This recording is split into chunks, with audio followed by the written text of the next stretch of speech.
Tudo bom, pessoal? Espero que todos estejam bem. Nós vamos aí para a nossa quarta partida no estudo do livro do Estratégia 1. E, na minha opinião, essa é uma das melhores partidas do livro. Você vai aprender muito xadrez se você não conhece essa partida ainda.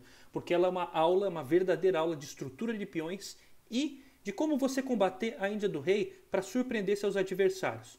Vamos lá, o Botvinnik aqui ele está de brancas e ele já está com 16 anos. Na partida anterior ele estava com 15 e agora ele está com 16. E com 16 ele está muito monstro. Ele deu um avanço gigantesco no nível do xadrez. Vocês vão ver aqui já já. Ele já está jogando, ganhando de muito mestre lá na Rússia.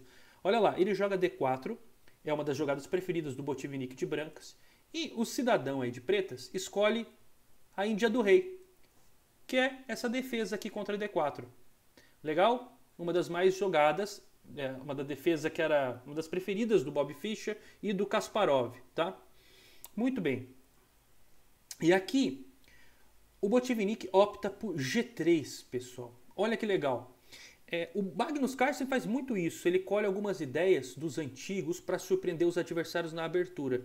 E o Botvinnik jogou esse lance G3 que na base de dado atual é a nona jogada mais utilizada. Então você pode surpreender muita gente utilizando essa jogada do Botvinnik. Vamos entender o plano. O adversário faz o roque, ele fianqueta o bispo. Fianquetar é quando a gente bota o bispo pelo cantinho aqui. Legal? Bispo G2. Cavalo BD7, cavalo G2. Mais para frente o Botvinnik vai dizer que preferiria ter colocado o cavalo em F3 nessa formação de fianqueto. Porque o cavalo em F3 fica tocando o ponto E5. Legal? Mas ele jogou cavalo G2, a partida continuou com C5, roque, e o adversário comete uma imprecisão. Toma. Lembra num dos vídeos que eu falei que uma característica de jogadores um pouco mais fracos é que eles não aguentam ver tensão de peões? Quando um peão está encarando o outro, se desfaz a tensão, e os jogadores mais fortes mantêm a tensão porque sabem que isso dificulta no cálculo de variantes, é uma variante a mais para sempre ficar calculando. Pois bem, e a segunda causa do erro aqui é que ele conserta a posição do cavalo. O Botvinnik diz até que ficou bem feliz aí com essa jogada do preto. Melhorou aí a posição do cavalo. E a terceira coisinha importante nessa posição é que aqui se forma uma das estruturas de peões mais famosas do xadrez, a Maroczy. Tem esse nome devido a um grande mestre húngaro chamado Géza Maroczy, que ficou conhecido por utilizar bem essa estrutura de peão.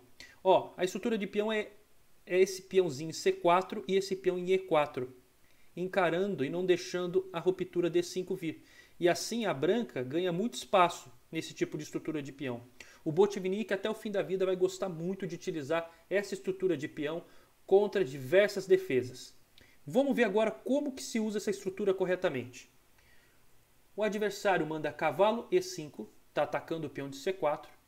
O Botvinnik defende com B3, um lance muito comum na Maroczy. Bispo D7, fianqueta o outro bispo por B2.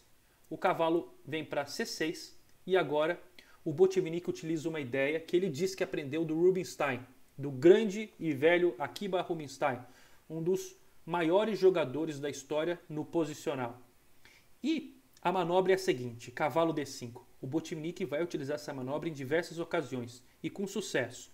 O segredo aqui é que quando o adversário captura, o Botvinnik tomava com peão de E, pessoal. E é isso que é importante vocês saberem. Porque, às vezes, a partida não vai se repetir igualzinho na sua. Certo? Mas essa ideia pode se repetir em diversas ocasiões. Você joga o cavalo em D5 e toma de peão de E. Por quê? Você abre a coluna. Você abre a coluna E e fica batendo nesse peãozinho de E7. Atrasado, legal? Essa que é a ideia. E você ganha mais espaço, porque agora você tem um peão fincado na quinta fileira. Legal? Muito bem. O adversário troca, simplifica. E aqui vai mais uma dica. Em geral, simplificações. Quando você está pior posicionalmente, isso só ajuda o adversário. É um grave erro que os iniciantes fazem com os mestres de querer trocar peça achando que isso vai empatar. Na verdade, isso facilita para o mestre, porque numa posição com vantagem posicional, você perde o contrajogo, que seria a única resposta que você teria quando você já está em desvantagem. Você tem que, quando está pior posicionalmente, apelar para meios táticos. Então, quanto mais peça no tabuleiro, melhor, pode complicar mais. Então, outro erro aqui, mas esse o Botvinnik não chega a comentar esse segredinho. Vamos lá, aí bispo toma cavalo e agora B5. Muito bem. está tentando criar uma certa tensão. Legal esse lance, e o Botvinnik gosta desse lance, fala que se for uma boa jogada, bispo toma, rei toma, dama cheque, dama no centro, sempre é bom, né, pessoal? Dá um chequinho, o rei sai e agora toma esse peão de B5.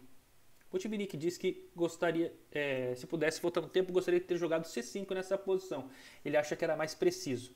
Lembrando que eu já falei sobre isso, o Botvinnik era muito sério na análise das próprias partidas, então ele era muito severo até com ele mesmo, tá? Ele era muito criterioso aí, sempre querendo buscar aperfeiçoar e corrigir as imperfeições do jogo dele. Por isso ele evoluiu tanto, né? Tomou. Mas beleza, a branca aqui ainda tem vantagem e torre na coluninha, que eu falei que é o plano, né? Batendo e tocando nesse peão. Legal? E agora, a preta comete outra jogada que não foi muito boa. Outra jogada duvidosa, dama D7. O Botvinnik diz que isso foi muito passivo. Ele deveria ter jogado com A5. Legal? Muito bem. Mas ele joga essa jogada passiva e agora ele vai ser condenado.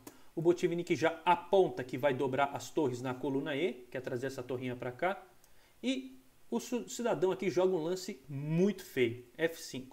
E porque ele é feio, é um erro posicional grave aqui, tá? Ele esquece do buraco. Ele cria um buraco em E6, pessoal. Olha o buraquinho aqui em E6.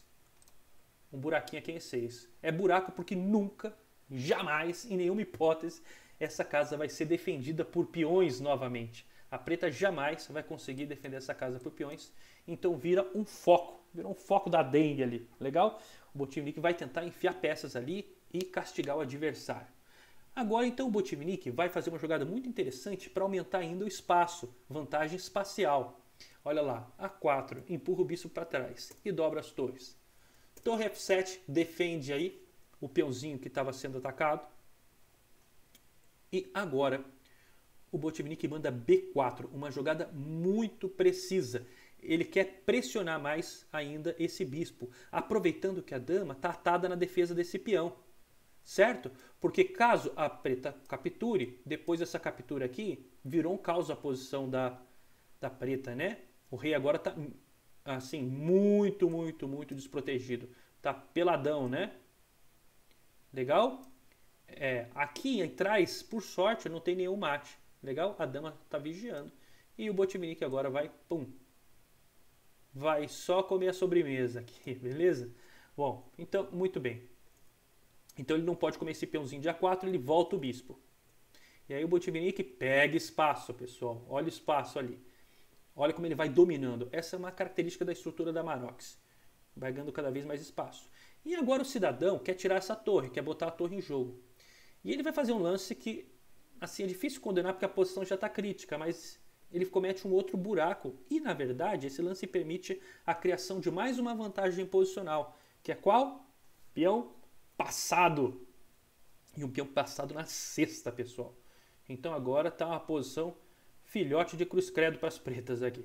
Torre C8, A5, ele apoia o peãozinho e agora posição SOS me acuda aqui para as pretas. Ele ainda joga a torre C5 tentando complicar, capturando o peão de A5, mas aqui o Botvinnik joga um lance muito preciso. Torre C3 e acabou o sonho de uma noite de verão das pretas aqui. Porque se captura esse peão, leva essa pimbada aqui na cabeça aqui. Legal? Ataca a dama e o bispo, e o peão ainda está sustentando a torre. Então o Botvinnik acaba com contra-jogo de novo. Olha o segredinho no ar, eu já falei disso. Trocar peças quando está em vantagem posicional. O Botvinnik troca uma das torres, tá? É isso que você não encontra nos livros, tá? E é isso que vai fazer você um melhor jogador de xadrez. Isso é conceito. Ele troca uma das torres. Grava isso nas suas partidas, quando você tiver com uma vantagem posicional, troque uma das torres, beleza? Vamos continuar. Torre F8, dama E3. A dama agora bate nesse peão, a torre defende, torre na coluna, ameaçando torre C7, torre defende e ele troca, né, pessoal? E agora um bom e último exercício dessa partida, um tático escondidinho aí. Qual foi o tático que o Botvinnik fechou, lacrou a partida aí? Bom, o tático que ele encontrou aqui foi dama E6, fantástico.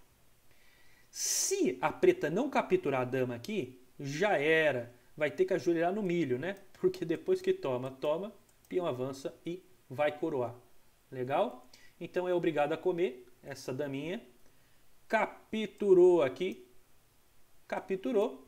E agora, quando esse peãozinho sai, de repente, olha lá, o bispinho aqui, ó. Olha o bispinho aqui.